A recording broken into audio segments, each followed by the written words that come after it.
Yeah, and I agree. Thank you. But it just struck me in such a deeper way. Um, Another thing that sort of, I guess, made me contemplate it in the way that I did was I was listening to somebody talk about their, they had some experience where they sort of saw the spirit of a woman after she had passed. And the woman, he said, was sort of wandering around looking for heaven. And she was wondering where she had to go to find it. And I think that's another thing that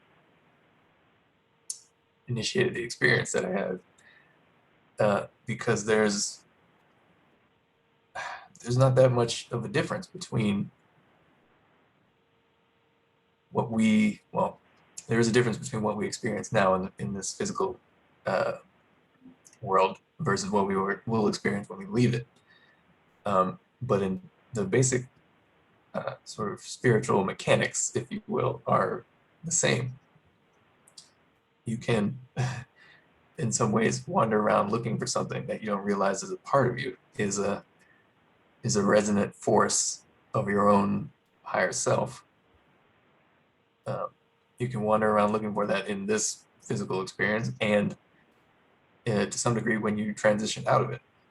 Although I think uh, those exact same sort of resonant and spiritual forces have a greater effect on us and hopefully are more easily uh, recognized and pursued when we transition out of this, if we're not too attached to what this is, this physical experience, I mean. But anyway, that was just another thing that brought that up in me. And it just seemed so funny. It seems so strange that you can be looking for this thing in whatever environment you find yourself and not realizing that it's a quality of your own uh, vibration, and learning how to generate that vibration, learning how to uh, know what that is within yourself is the thing that brings you to it, like, is the thing that creates it in your apparent external environment. And there's no reason to look for anything outside of you because it's not.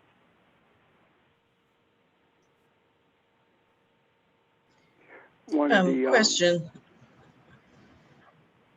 Mm-hmm. Go ahead, Pastor. Oh, go ahead, Audrey. Well, my question is what's resonating with me is that is sort of what we talked about last Monday in terms of rhythm with the universe. Sort of that knowing within you of what it is that brings you into rhythm with the universe. So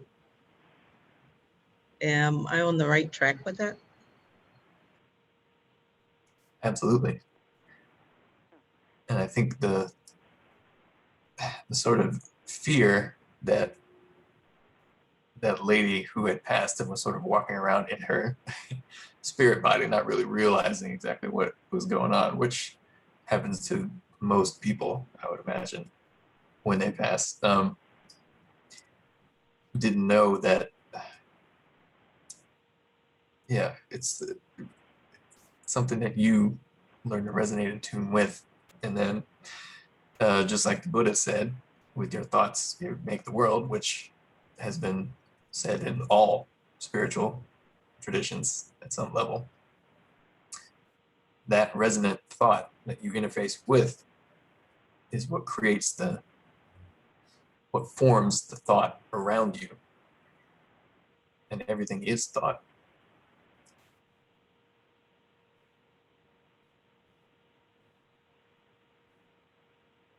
So I hope that makes sense. That's something I experienced and wanted to share because I thought it was significant. I too think that. Go ahead. Go ahead. Go ahead. No, go ahead, Sheldon. I want to kind of sort of put some things together in a few moments, okay? Okay. Well, I was talking about, in regards to what Nick and Audrey just said, and in terms of being linked or one with the universe, and when Nick was talking about with the lady, it sounds like the lady was stuck in her brain and in thinking rather than her heart. And what it is that he's talking about in terms of still trying to search and find, but we all have within us, or we always have access to. It is a knowing, but a knowing through our heart. So there's a sense of awareness that always exists beyond our natural senses.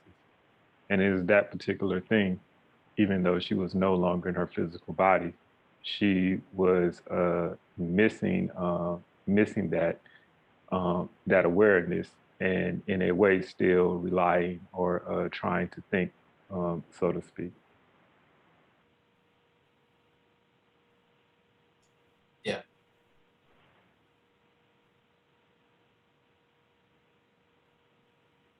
Well, what I've been doing a lot with Mary Magdalene lately. What she says is that we've forgotten ourselves, and that's what we've been talking about. We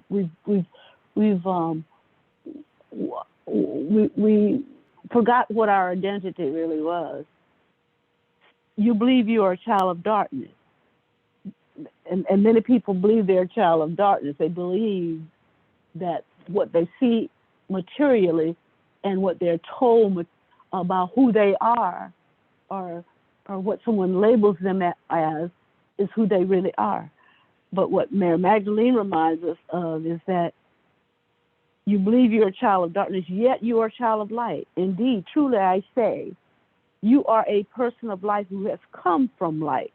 And the woman that Nick is talking about, it seems that this realization has not fully been, I guess, birthed in her. That if you don't remember, once you understand who you are, if you need to be free from that bondage of darkness, and don't enslave yourself again to that darkness. And that's what we talk about when we talk about keeping our focus and keeping our eye on our purpose for being, and our eye on our true essence. Yes, ma'am. Good morning. May I please interject something? Oh yeah. Certainly. Based upon what Nick said by the vibration, one of the things that I make an attempt on, that I really just want to be a part of my cellular, I make every attempt to wake up by way of responsibility. And what I mean by that is, I would much rather wake up by way of responsibility than an alarm clock. When I wake up by way of responsibility, that means people depend on me. Y'all depend on me. People just depend on me. And when I wake up by way of responsibility, the first thing that I acknowledge is I will make mistakes. If I let the alarm clock wake me up, I acknowledge the first mistake that I've made was I let an alarm wake me up. When I wake up by way of responsibility, I'm going to work. Work does not mean that I am turning my body over to pet dairy and they're giving me a paycheck. Work means that I'm going to make a mistake. One of the things, I don't know if Nick said it was, or someone said it about being in rhythm with the universe.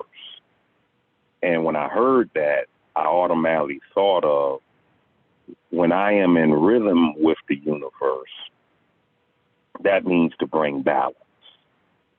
And my way of bringing balance to the universe or being in rhythm with the universe,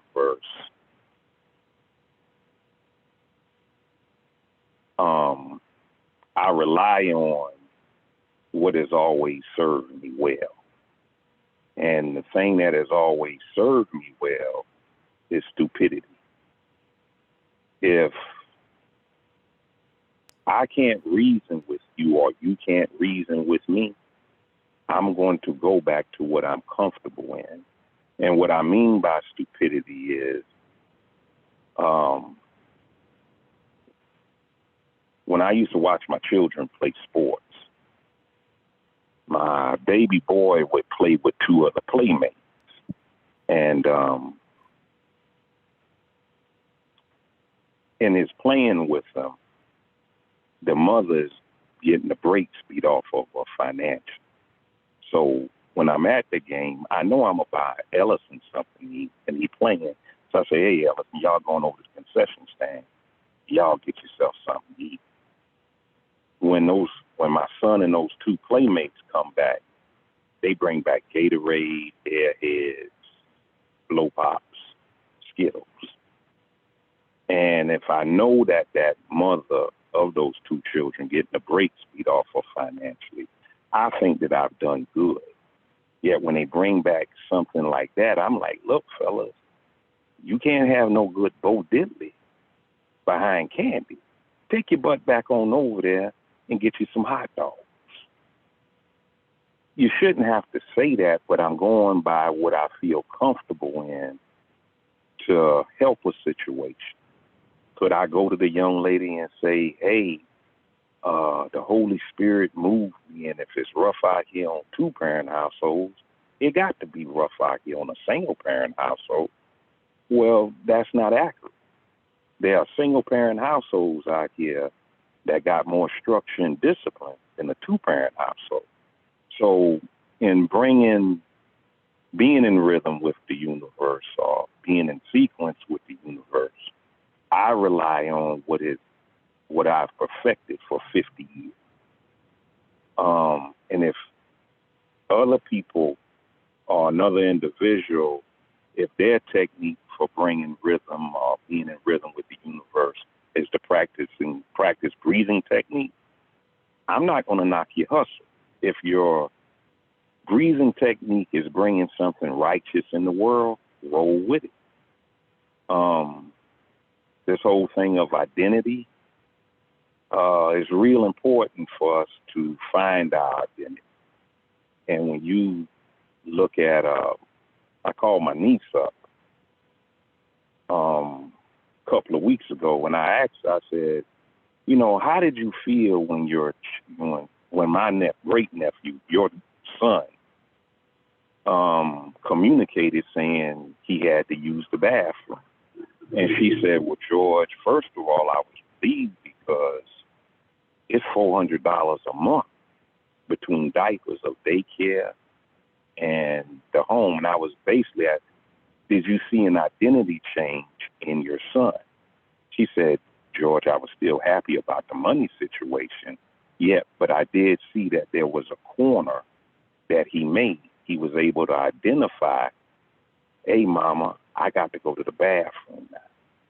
And that's helping that child found some identity from the mother and her significant other sit on the pot.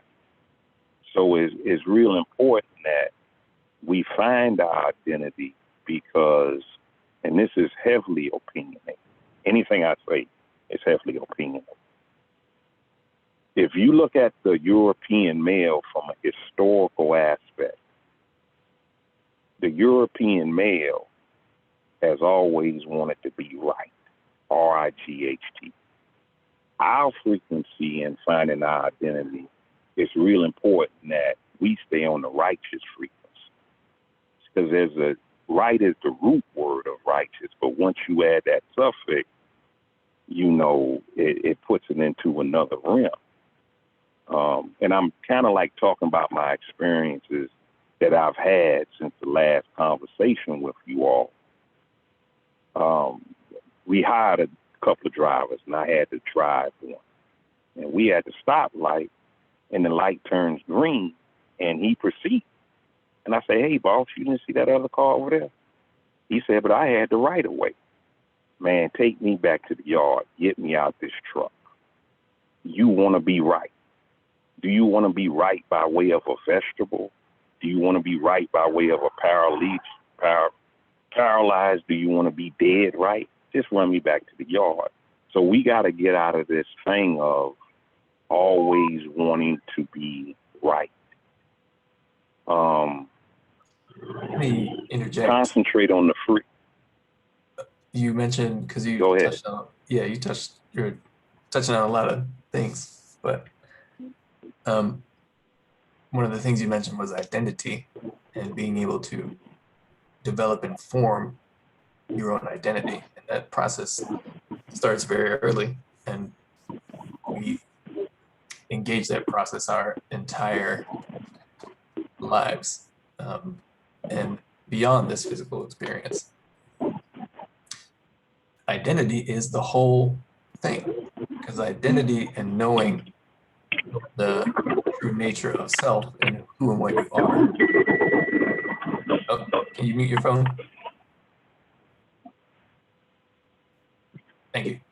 If anybody has it muted, but identity is the whole mystery that we are engaged in unfolding within ourselves, and that is from where the knowledge of the kingdom of heaven, to use my sort of previous experience, an example, that's where that comes from. It is knowing yourself and engaging the mystery of identity, and all of the struggle that we go through throughout life, throughout our multiple lives, is to more fully develop our sense of identity in the face of any and all obstacles, and to always be delving deeper into the truth concerning what the I, capital I, is, and that is at the center of our being. And so, like that lady, or any and all people who have that a similar experience after they pass or during life, wandering around, not sure where to go, being told all these things by, in sort of religious settings that are themselves very distorted. The solution to that sort of wandering and searching for anything external is to engage the mystery of identity. And from that experience and from that struggle comes all sort of resonant realizations that help form your understanding of self, help form your understanding of the true spiritual nature of self. And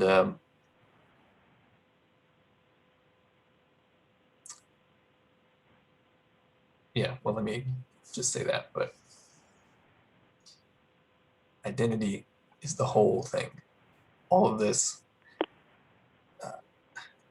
drama that we experience, wherever we experience it, is all a process of the creator working out its identity, and us as the creator coming to terms with what it means to be that.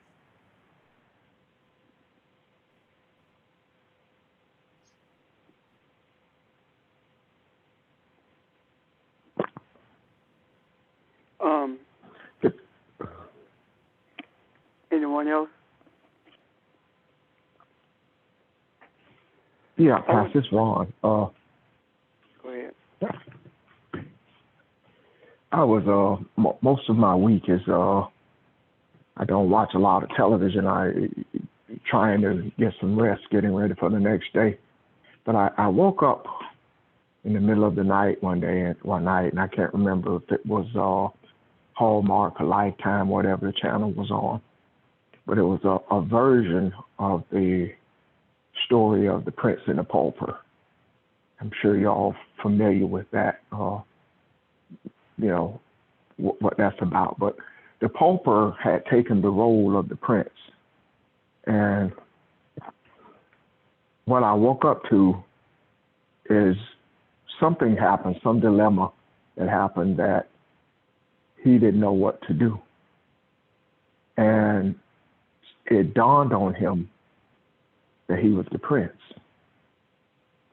And there is something you can do. On the other side, the Prince, in his role as the Pauper, had a dilemma that come up, and his solution did not fit his identity. And he had to remind himself, you're no longer the Prince. And at the time, I thought that was interesting. I just kind of cut the TV off and went back to sleep. I just thought that was kind of interesting. But it reminds me of the identity thing and the you. There are times that I understand the you, and I understand being one with the universe, and I feel it. I feel the vibration of it. And there are times I can't get past this 5'9", 200-something pound man, and saying that the universe is in him. I listened to what Janice said at the beginning of this, and when I hear these kind of things, because I haven't watched a lot of television this week. I don't know what's going on in India, but things kind of take my energy a little bit. I could feel something move in me when I hear about something else that has taken place, and I want to get to the place that Nick described, that I'm there all the time, and I haven't been able to do that. I'm thanks to these conversations and the lessons on 3 days a week, I'm much better than I used to be. But I struggle sometimes with the you. This is in you. I struggle sometimes with that. And I just listening to what everybody say, I want to get better at it. I want to be able to see it. I want to recognize it and not be shaken when things do occur. Maybe they occur so that I can be strengthened, that we can be strengthened, that we can see a direction that we need to move in. I don't know. But just in the course of my week, I get weakened by the recognition of the you. And I just want to put that out there because I'm probably not the only one. I just thought it was worth mentioning.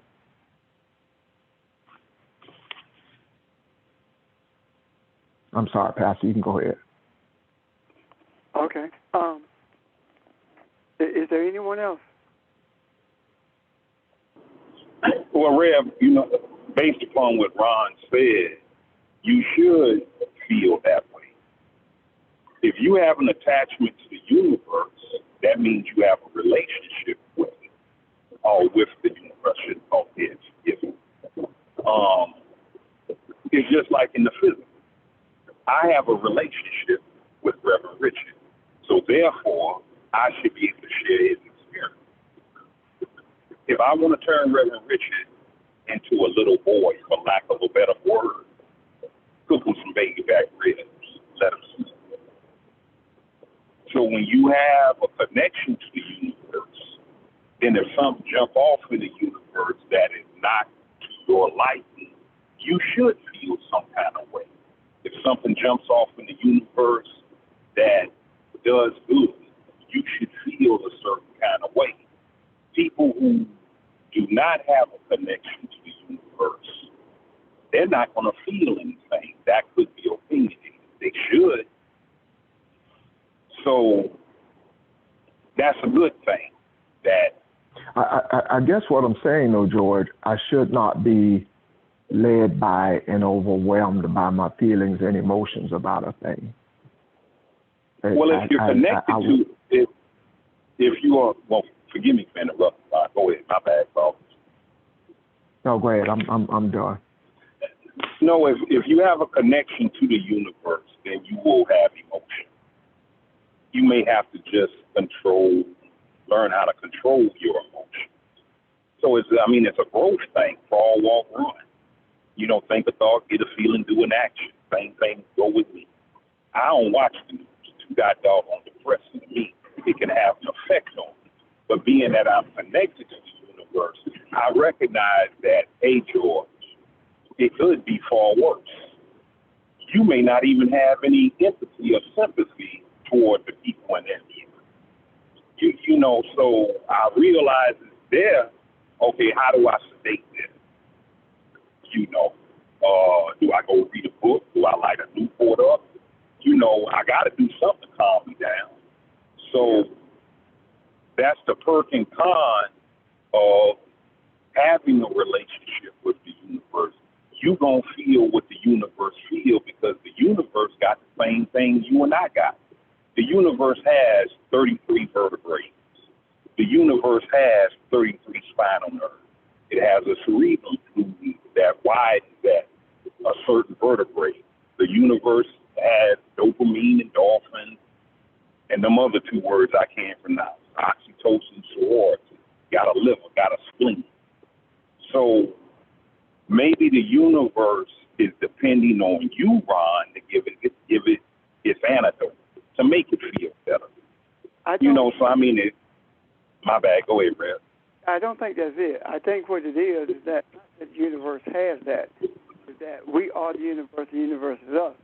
And the problem with us being able to make that connection is that we continue to see ourselves as these human bodies, and we don't see ourselves as energy itself.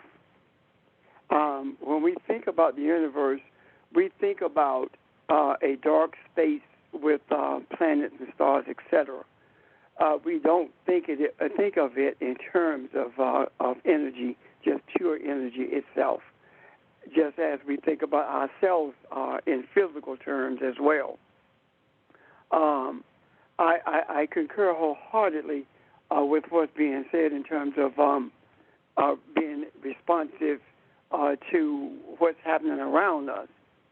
The reason that we are responsive to what's happening around us is because we are indeed the universe, and what's happening around us is energy itself. What's taking place in India is overwhelming COVID deaths to the point where it's unbelievable. It's almost like something that comes out of a movie like Contagion or something like that. There are so many deaths until it's impossible for them to keep up with the cremation process. And it appears as though there is no help on the horizon. They're short in medical supplies. They're short with oxygen. Everything is a shortage there. And then on top of that, I think it was last night maybe or yesterday, there was a fire in a hospital in India. And a number of people were killed. And I understand quite clearly the reason that Janice brought that to our attention as a point of focus. And everything that we have spoken about so far with Nick speaking about us realizing that we are realize the reality of the kingdom of heaven is us, and I really want to go back to what Barbara said earlier. A couple of things. Matter of fact, one was why do we believe that we are the children of darkness? The reason we believe we are the children of darkness is because we don't see light. And what I mean by that is we're singularly focused on the physical aspects of our being, and not on the enlightened aspects of it. Why is it so difficult to get, to get people to see that science is no more difficult than history? As a matter of fact, learning history is more difficult than learning science. The reason is because we've been taught that there are certain things that are more difficult than others. And one of the things that's more difficult than others that we've been taught is their understanding of the natural sciences. I would, Barbara, that you read from Mary Magdalene the first passage that you read, and I want to see if I can kind of sort of pull some things together with that.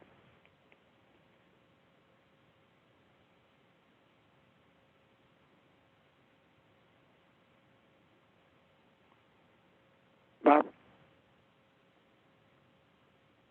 Hello? I'm sorry, I was on mute. I think the first one I said was in response to what Nick said about the kingdom. This is saying 72, unless you know the kingdom in you, you will not see it outside of you. Unless the anointed indwells you, you will not find the anointed in the world. I think that was the first one I read. And which one were you referring to? Is that the one you're referring to or another? Yes, yes. And it's, read that again, Barbara. Mary said that unless you know the kingdom in you, you will not see it outside of you. Unless the anointed indwells you, you will not find the anointed in the world. In other words, you've got to see yourself as one, and you've got to see yourself as one and many, in a sense. Right. That you are your brother's keeper, sort of thing. So Mary is actually saying that unless you realize that you are the anointed, unless you realize that you are the kingdom, you won't see it anyplace else. Why? Because the anointing nor the kingdom exists anyplace else. If it does not exist, neither does you. So the idea that Mary is presenting to us is an idea of how to live in something that we talked about last week, and that is how to live in the midst of the Amen. The just shall live by faith, or the just shall live within his Amen, meaning that the just shall live by the revealed word of God. It shall live by the revealed word of God with whispers in his ear, reminding it of who it is. And that is simply saying that once you become aware of what of the spoken word and what it actually means, not what you've been told, but what is actually being said there, then you have a constant reminder as to who you are, and in understanding who you are, then you realize that you are the kingdom, that you are the anointing itself, and there is no such thing as it without the you. And in doing so, there is a realization that you're also the kingdom, meaning that you are the principles of this universe. You are the essence of everything that exists. There is nothing that exists aside from you. Therefore, when we talk about the whole concept of being one with, or when we talk about the concept of worshiping, we are talking about the concept of unicity. We're talking about the concept of oneness. Why? Because when we look at the word worship, it's Shin Chet Hey. That's how it's spelled in the Hebrew. And I'm going to put it together hopefully in a moment. Shin talks about passion. It talks about the fire. Therefore, worship involves a fiery passion with God and man. And then Chet talks about joining with God in a secret place or a special place, a bridal chamber. Hay speaks to the divine presence or the presence of God. So, in actuality, worship means that you are sharing a fiery, passionate relationship with the Creator, and it is sharing it with you by way of joining in a secret place like a bridal chamber, a chuppah, and having this experience of oneness. So what it's actually saying is that worship is a sense of intimacy. It is being intimate with the Creator. This idea of being one with the Creator does not mean that there is a space between us and the Creator. That idea is the same as someone who is married and they go into a chuppah, they go into a bridal chamber to consummate the marriage. Consummation of a marriage is not necessarily the impregnation of the bride. Consummation of the marriage is the two becoming one. It is the merging of those energies. It is the intertwining of those energies, so that they can be interwoven in such a manner that you cannot distinguish one from the other. Therefore, when we embrace the idea of living in the Amen, when we embrace the idea that we are indeed the kingdom of heaven, we are the principles of enlightenment, we are the principles of this universe, we are in balance with this universe.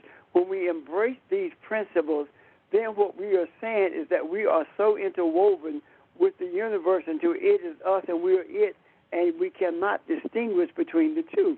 And when that happens, then we are in our individual settings as well as in India at the same time.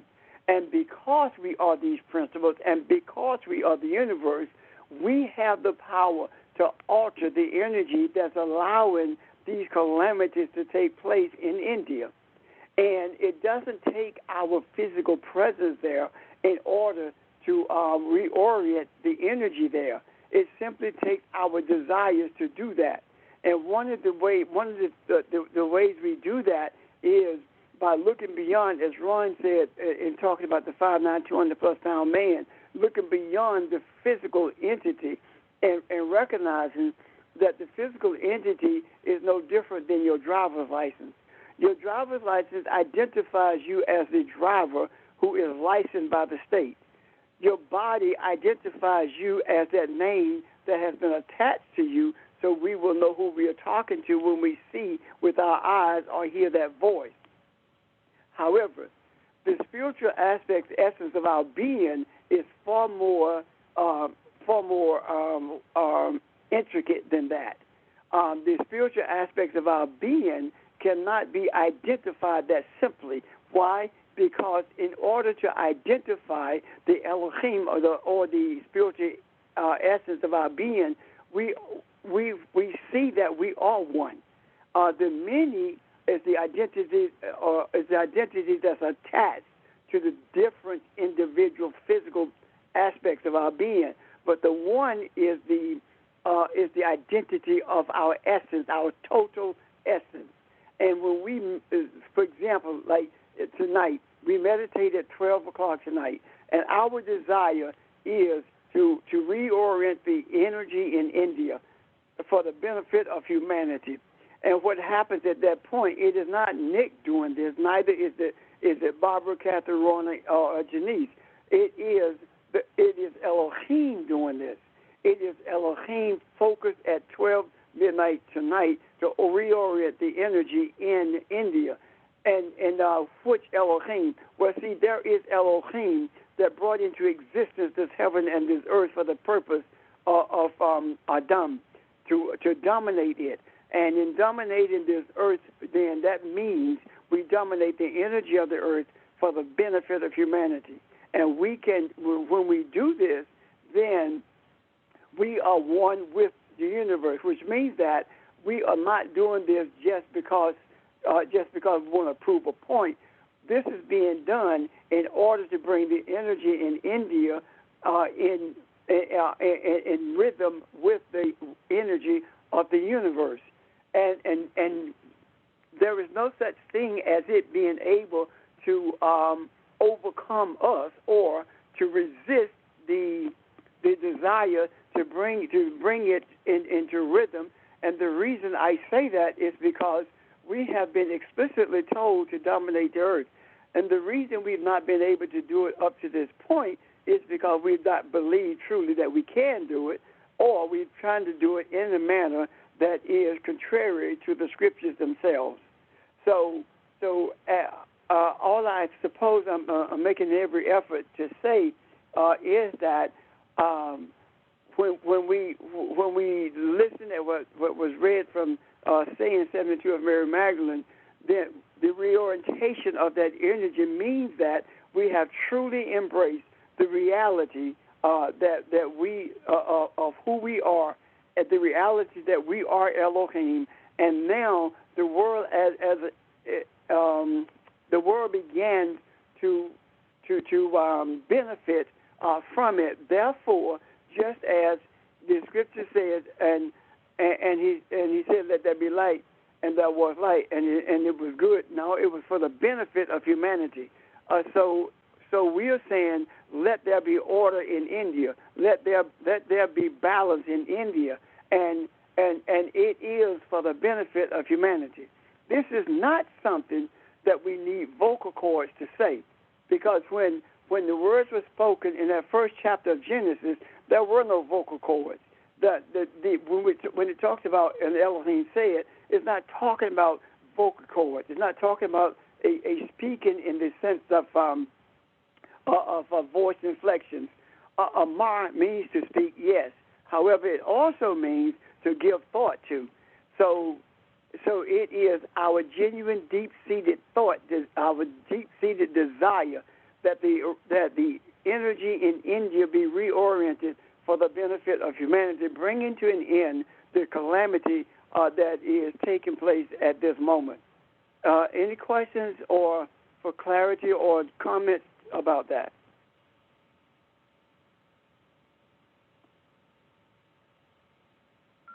Hey, Reb, I got a question for you. When you stated that we ought to dominate the earth, is it best in dominating the earth that we delegate that, or do we facilitate that? If that's a fair question. Well, we are the facilitators of the domination of the earth, because we have already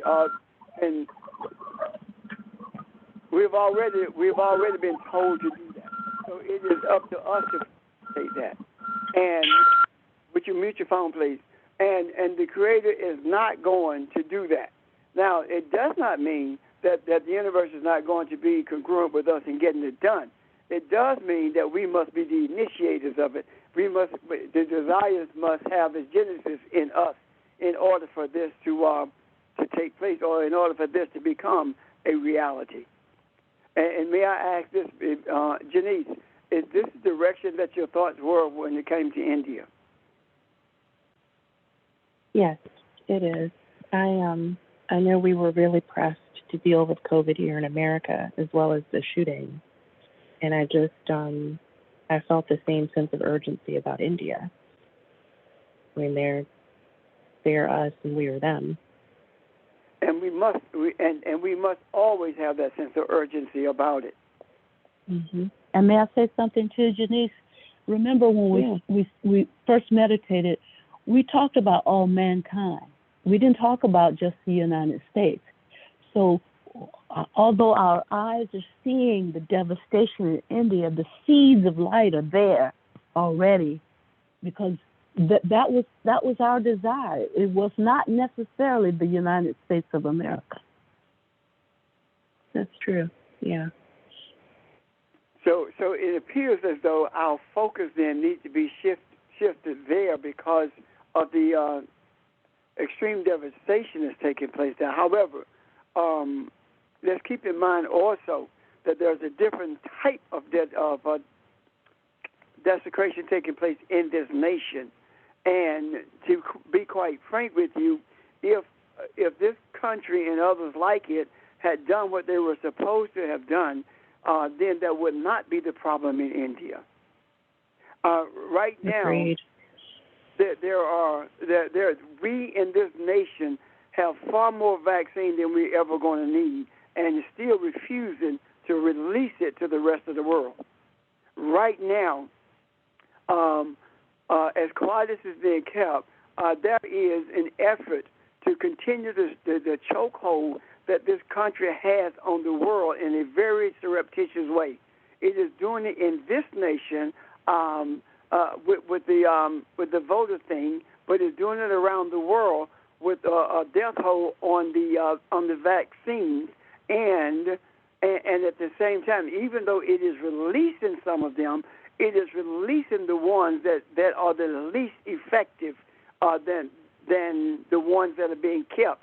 Therefore, it is incumbent upon us to make sure that the ones that they think are the least become equal to or better than the thing they think is the best.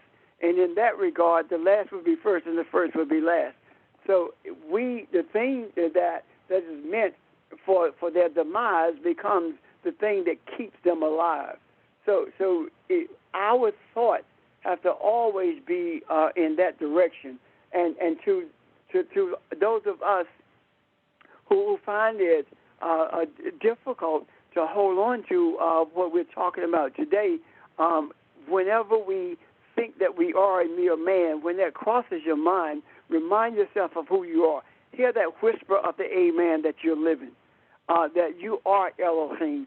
I've been in that place before, and there are times, not as frequent as they were, that I go there, and that is when I look around me and I see all of these people, and I ask myself, what makes you think that you have the power to influence these people around you, not to mention all of those who you cannot see?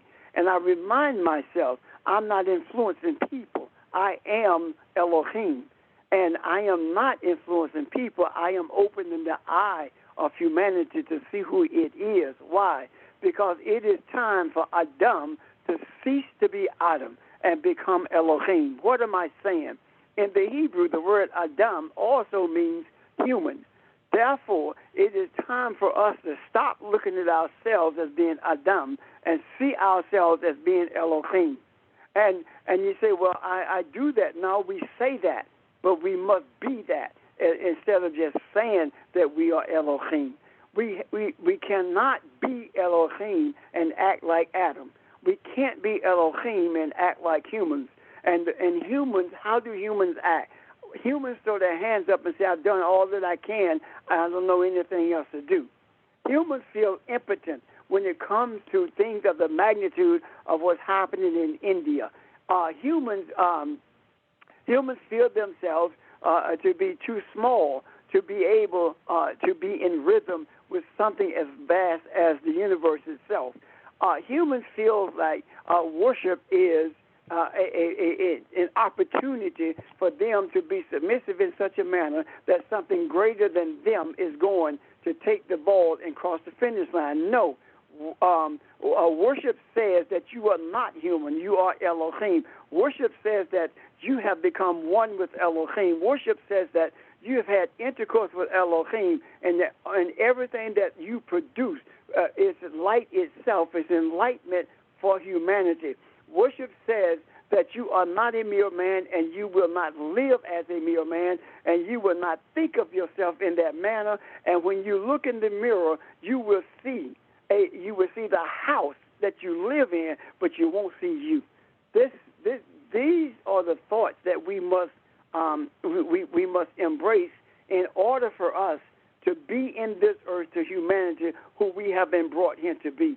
It is high time for us to step away from the vacillation that we've been engaged in and begin to be strong and stand boldly even to ourselves, because if we cannot be bold enough to speak to ourselves about the true essence of who we are without hesitation, then how can we have the expectation of being bold enough to do that in the face of men who think that they are always right and righteous when we see that their efforts have brought us nothing but calamity.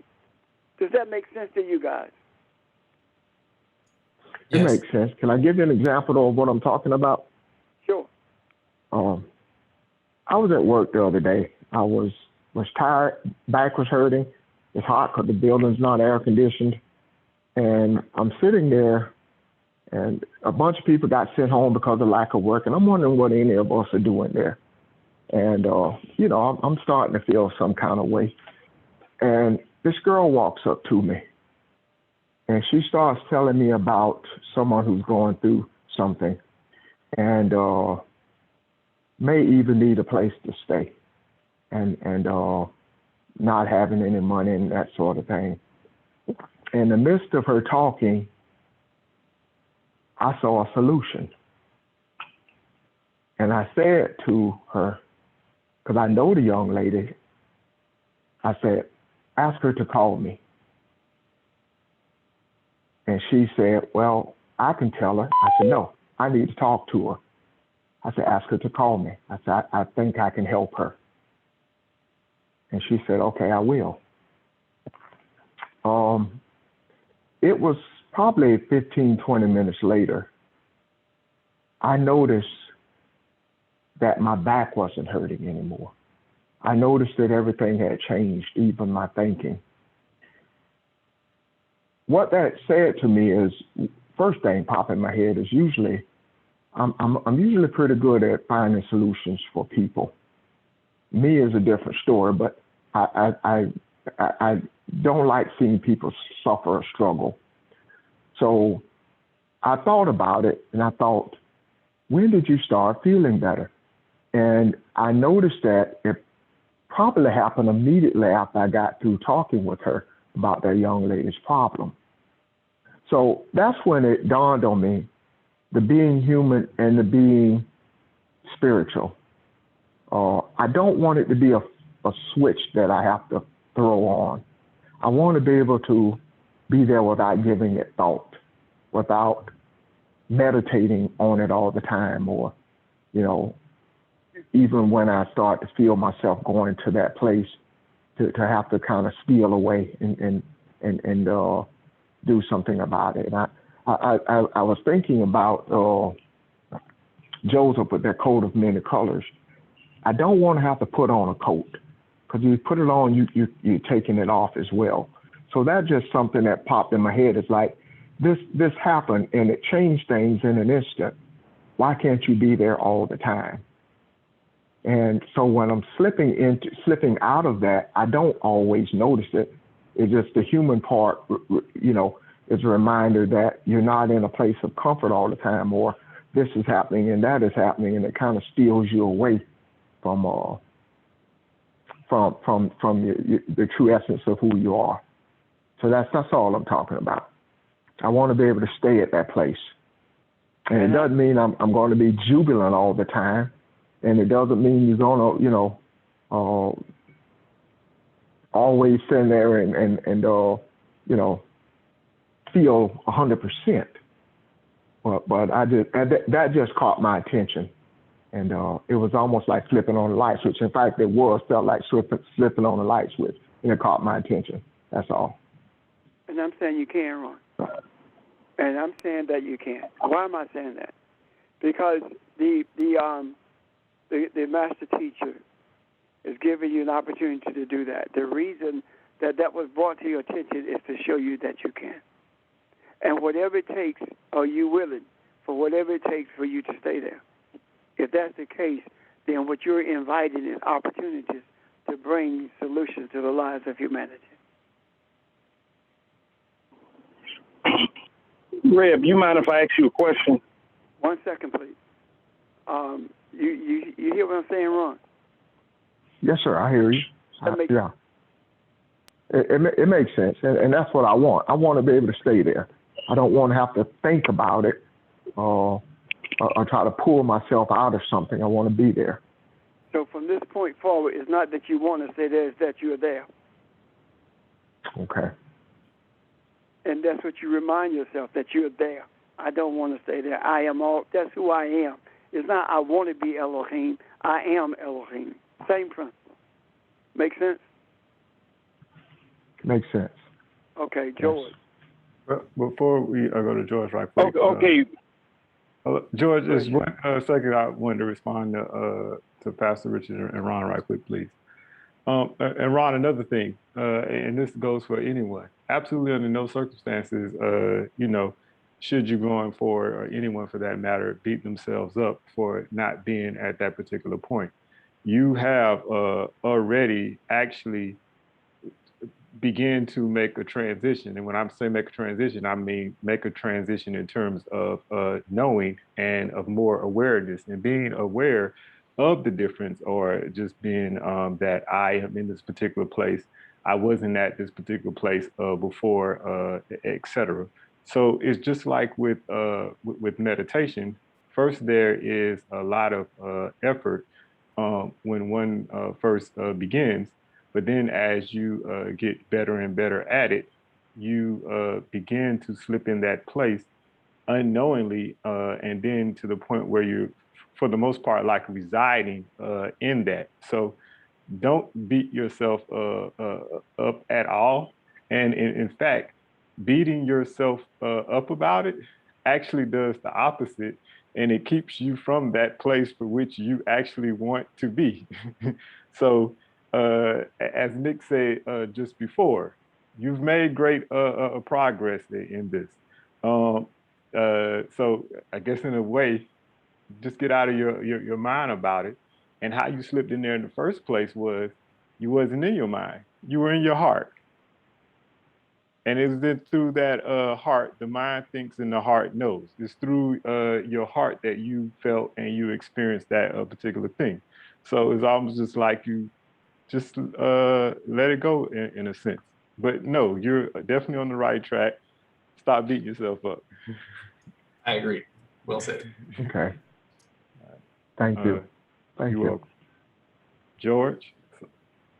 Well, I yield to the young man driving somewhere down in the Southeast. George. Hey, Rev, this is the not so much Rev to everyone. This is the paradox that I'm in, and it's a paradox that keeps me alert out here in what I do. And one of the things that I've heard you say, Reverend Richard, is that you got to turn racism over to white folk. And anytime that I've ever heard that, I'm like, George, I don't, in being against what you said, Reverend Richard, I'm against because I don't understand it. And then when I hear you say, operate in the Elohim, and this is for anyone to answer, because sometimes a different tonality may get you there a little quicker. So if we are to operate in Elohim, then why we need to turn racism over to the Caucasian? That's something, whenever I've heard it and I'm talking to myself at night, I'm like, I ain't turning nothing over. I have a responsibility in that. And I have a say-so in that. And when I'm hearing Mr. George talking out of Philly, he talk about it. I'm in the I am. I'm in the I am, and I believe it. He maneuvers in the I am. He walks in the I am. How he conducts himself. He's in the I am. And like I say, Rev, I'm against it being said because I don't understand it. I didn't understand when you said, George, if you're looking for someone to tell you something, your motives wrong. I ain't understood, but through time, I understood it. Make sure your heart good. Make sure the origin of it is good. So that's not the question does not have to be answered by you, Reverend Richards. I would much prefer someone else answer the question. Go ahead, Dan. I'm going to give someone this opportunity. However, since I said it, I'll address it first. Okay? That's no different than me saying that I have a problem, and I'm going to, would you mute your phone, please? I'm going to do everything I can to make you angry. My problem is I don't particularly like you, so every time I see you, I'm going to do something to make you angry. Now, someone else comes to you, and they tell you, you need to deal with your anger problem, and you need to stop him from pushing your buttons and making you angry. You can stop yourself from being angry, but you can't stop me from pushing your buttons, because you cannot control what I want to do and what I want to say. Only I can control that. So if I am a racist and I am continuously perfecting a system of racism, and it's going to cause you problems along the way, there's absolutely nothing you can do to stop me from perfecting that system. That is up to me to do. What you can do is point out to me what I am doing, and hopefully I will see I'm wrong in doing it, and then stop. You can't stop me from doing what I want to do, of doing what I want to do, and you cannot change the way I feel about you. Only I can change that. That's what I mean when I say that racism is not the problem of people of color. Racism is the problem of a Caucasian. They created it, they perpetuate it, they nurture it. They are the ones who are going to have to deal with it. That's what I mean. Anyone else?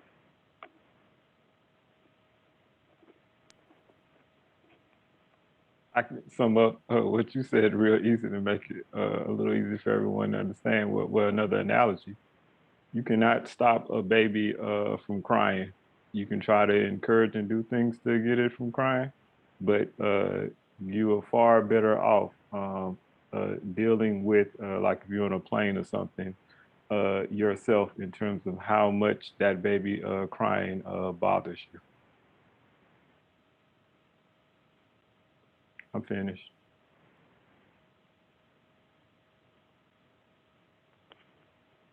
Anyone else?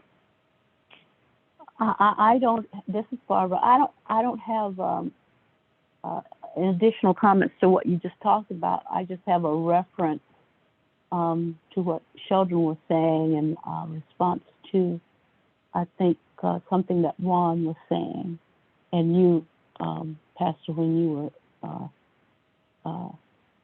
talking with Ron. Saying 153, if the being is separate from the becoming, then there's no life in the becoming. If the becoming is separate from the being, then the being does not exist. Meaning, when we say we're becoming something, or the last of it says being and becoming are one. For it is written, the Lord and his name are one. I am. The I am is the oneness.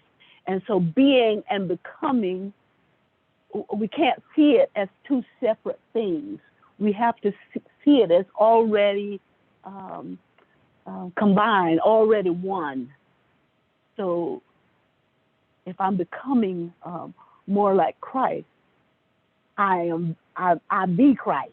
If that makes, if that resonates. It's only when we begin to try to see the differences in what becoming is and what being is, that's when the divide comes in, and we begin to create walls around and definitions around becoming as opposed to what being is. They are the same. And so while when you talk about being in the humanness of your thinking as it related to the situation with the young lady, it was all one and the same. And I think to some extent you are trying to separate it, but you, as Pastor says, you can do it. You are already there. You're already doing it. It's when we take a step back and then try to analyze or second guess. That's when we create the differences. I don't know if that resonates or not, but St. Mary Magdalene said it, and it resonated very loudly with me when I heard you talk about it, when I heard the responses. And Rev, thanks for that. Go ahead, George. Rev, thanks for that clarity. I don't feel like I used to feel prior to me asking that question. And that example you gave, I understand talk like that. And it is their problem now, based on the example you gave and based on what Sheldon said about the analogy of the baby. So I'm better now than I was when I asked that question, and I thank all of y'all. Quite welcome, sir. Good morning, Pastor Richard and everybody, and everyone. This is GC. What's up, George? GW. This GC, man. I just wanted to respond to something that Ron, you said earlier that really resonated with me. When you mentioned that, I'm sure I'm not the only one that sometimes is challenged with the cares of the world and what's going on. And what made me just think about the one song by Prince that I just wanted to bring up is because, he mentions in his song, one begs to ask, when will it end? And what made me think about, what you said, Ron, is that all of us sometimes just go through, aspects of resiliency where we're trying to recover quickly from things that happen to us.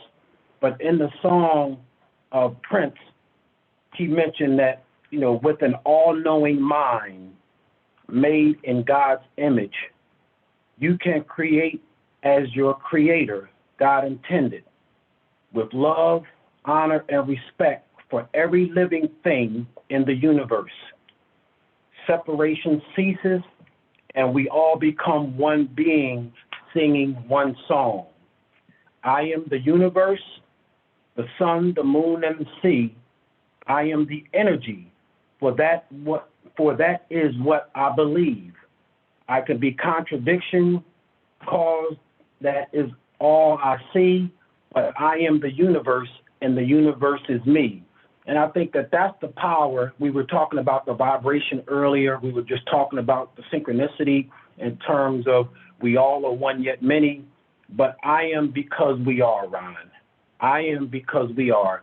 And so I just wanted to share that thought, with you and with everyone. And I think that's what gives us the power to know that it's all, we all are one. So I just wanted to share those thoughts, with everybody this morning.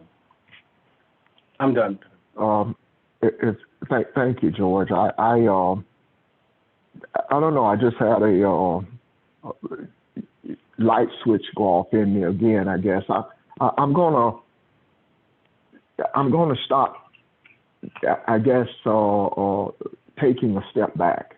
I see this and I see what everybody said. I really liked saying 152. I think I get that. I guess I'm in 153. I'm sorry. Okay. I move to a place sometimes where I do overanalyze things, and I measure things, and if they don't meet my measurement, I see it as something else. But you're absolutely right, and I see this as you all were talking. The universe speaks to me in a way they may not speak to everybody differently, but part of what's spoken to me is the people that come up to you with those problems, so that you could see, because I'm sitting there thinking when she came to me, my mind just flipped. How can you help? do something to help. She's telling you this, and it's not something that I thought about. It just a solution came to me. And she has yet to call me, don't get me wrong, but so I look at that. Those are my answers. As Barbara said, there is no separation in the becoming. Once you have that desire to do that or move there, the process is started. And my journey is going to be different than say Barbara's or pastors, but it's still my journey, and I still get there. But sometimes I do question. I'm going to stop that. I see that now. I kind of look at that a little differently. But sometimes I get caught up in my day, and but anyway, I see that. I like that. Thank you. I appreciate everybody who spoke on it. I have some thoughts about what you just said, Ron. Actually, about everything that's been being said and thinking about it. Okay, so the process when we talk about the overthinking, because I've been on this, the overthinking and the part about being within the universe and that being more so driven from your heart. When we think about the heart, we think about knowing of the heart. We think about the knowing of love after experiencing true love, that of feeling and understanding the energy of the room, the energy of people, some people call vibes. When we have true intuition, none of that is coming through that of the mind or the thinking. That is coming through the heart. As you were talking just now, we're talking about how you immediately wanted to help the lady just now. That automatically drew you out of also your thinking. And when Barbara talks about being and becoming, that automatically had you being that of beyond Ron, because you were no longer considered, you were no longer concerned with Ron. You were concerned, and this is where the genuine part comes in, that you were genuinely concerned with this young lady having some place to sleep. It had absolutely nothing to do with you. And that's what put you in that state of being. Now, if you wanted this lady to have a place to sleep or stay, only so that you could get recognition, being recognized from anybody from doing that, that would have kept you in the place of just being Ron, and that would have not had the same effect on you, so to speak, which is why true desires of the heart, or the intention in which we do things, absolutely matters. It is that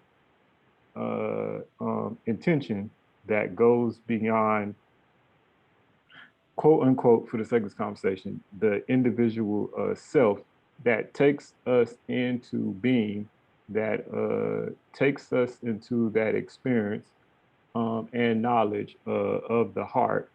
It is that has us to commune with the kingdom.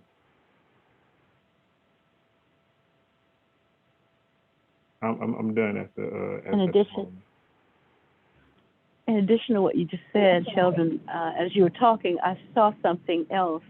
We talked about balance, etc., and what Ron had an opportunity to do once the lady decides to call him is to balance, bring balance to her situation.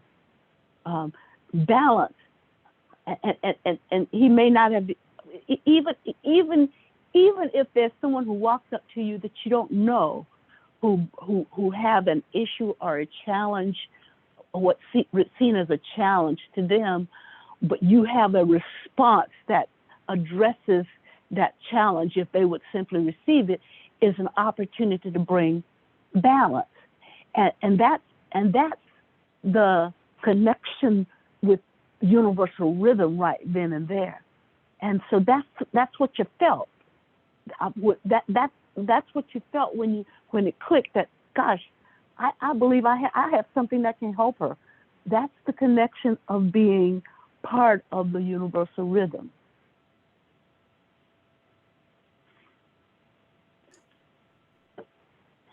I agree with what you guys say.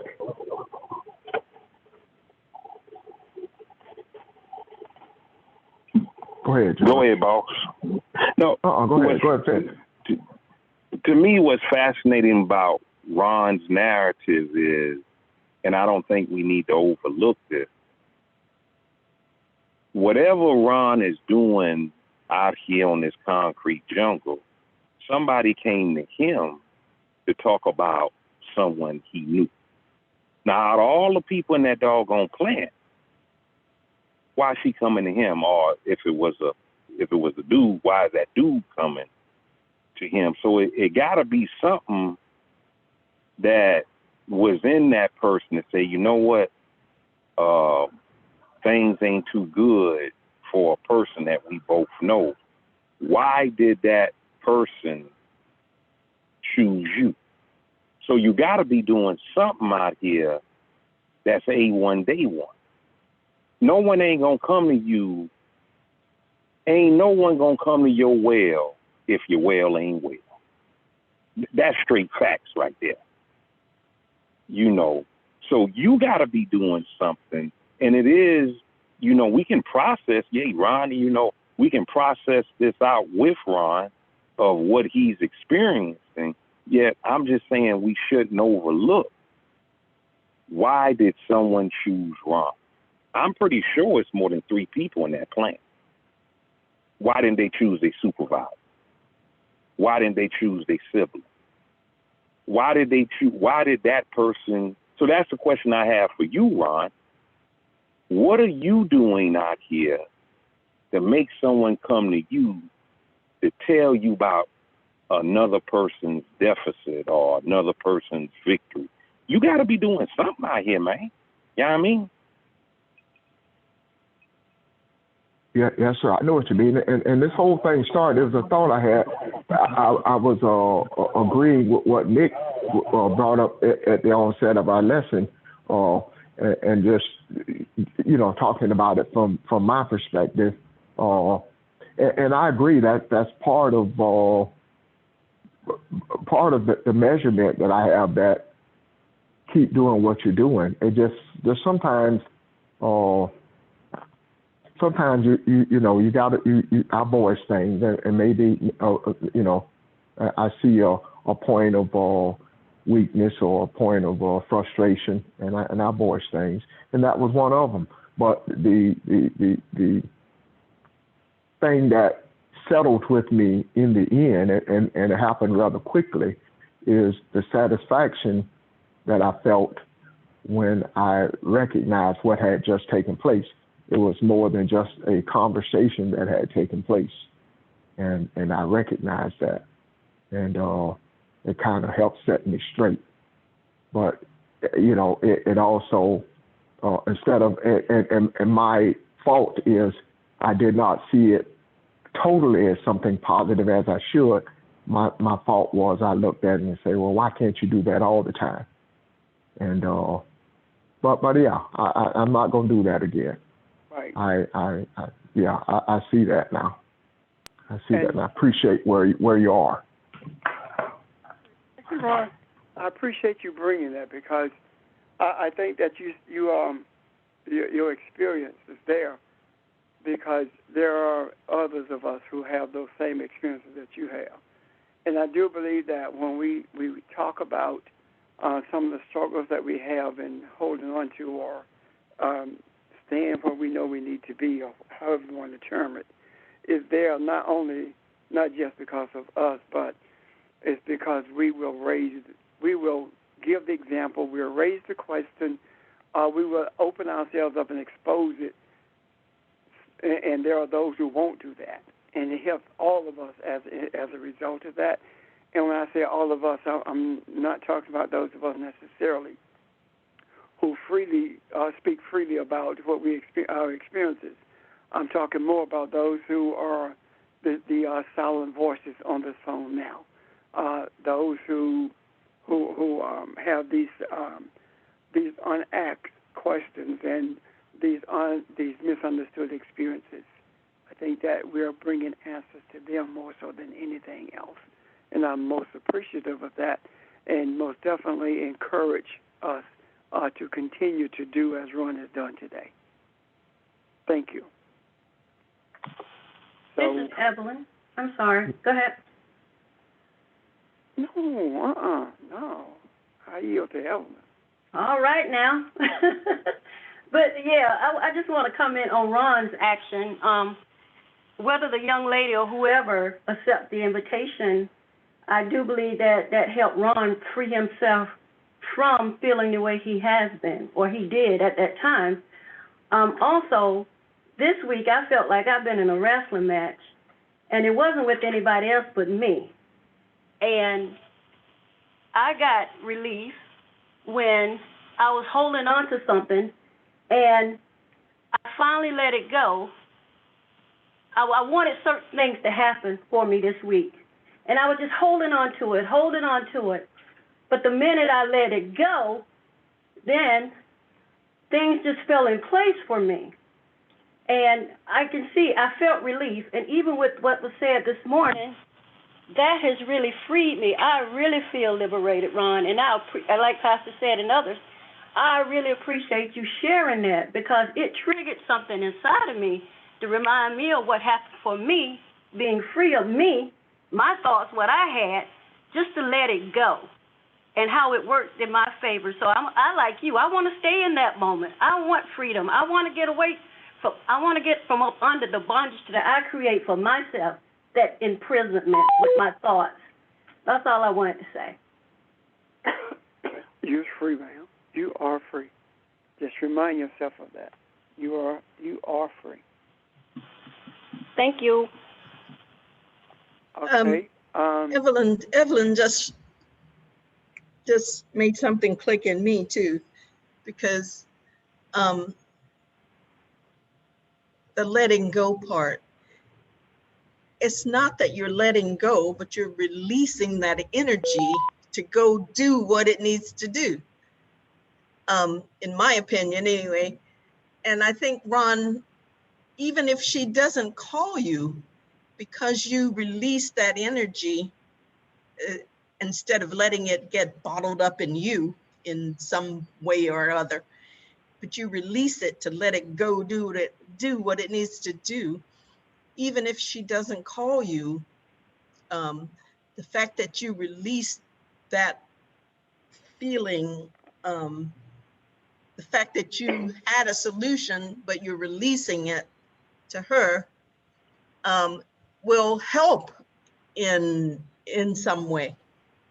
It'll be figured out. Just like Evelyn said, when you release it, it goes and it does what it needs to do. Here. You know what?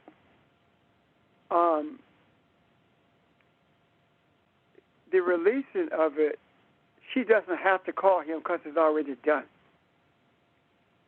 Exactly. She doesn't have to make physical contact. Like we don't have to do physical contact in India. It's done. Why? That was his desire. And when we began to recognize and speak of things like that more frequently, then we become more effective. What I saw when you made that statement, Audrey, of releasing the energy was, in Evelyn's case, what I saw was like it was almost like it was in a bottle, and the moment that she took the top off the bottle and said, "Do what you do," it did what it was supposed to.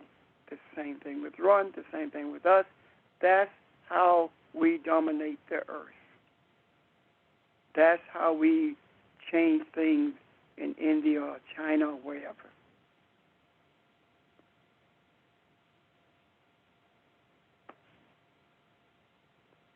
Thank all of you.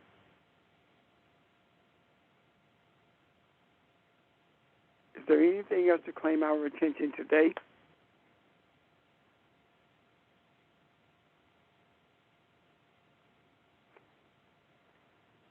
Okay, so we look forward to you tomorrow at 11 o'clock, to being with you tomorrow at 11 o'clock. Okay. Thank you. Enjoy the rest of your day. Thank you, everyone. Bye-bye. Be safe. Thank you, You as well. everyone. Thanks, Shelby. Bye. Thank you. Bye, Everybody, Pam. take care. Have a great day, Bye, family. family. Talk to you Have a good tomorrow. day. Bye.